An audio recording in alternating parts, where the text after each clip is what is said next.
আপনাদের কথাই মাথায় রেখেই আজকে আমরা উপস্থিত করেছি স্টুডিওতে দুজন প্রগতিশীল চাষি বন্ধুকে রসুন চাষ এই বিষয় নিয়ে আলোচনা করব। অন্যান্য চাষের সাথে সাথে অন্যান্য চাষে হয়তো লাভটা একটু সীমিত হলেও লাভ আছে, কিন্তু রসুন চাষে যেন অধিক লাভ। অধিক লাভের জন্য আমরা আবার রসুন চাষে আমরা মোটামুটি চলে আসি। কত বিঘা জমিতে চাষ করেছেন রসুন?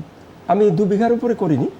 রসুন চাষটা খুব ব্যয়বহুল এবং সেই সঙ্গে রসুন চাষের মানে ঝুঁকিপূর্ণ চাষ। কারণ ঝুঁকিপূর্ণ বলতে গেলে বেশ খরচাও আছে, আর সেই সঙ্গে আপনার কোনো বছর দাম থাকলে চাষিরা বেশ মানে বড়লোক হয়ে যায় আর কি, ধনী হয়ে যায়।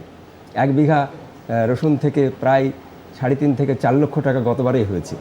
মাটি যদি ঝুরঝুরি করতে পারে, হ্যাঁ, তবে সব মাটিতেই হয়। মাটিটা লাগে একটু ঝুরঝুরে, মানে বেলে দোআঁশ বা দোআঁশ এঁটেল মাটি কোন মাটিতে ভালো হয়? মাটিতেই ভালো হয়। দোআঁশ জাতীয় মাটি যদি তৈরি করতে পারে তবে রসুন হওয়া সম্ভব। পুরো শক্ত পাথুরে মাটিতে হয় না।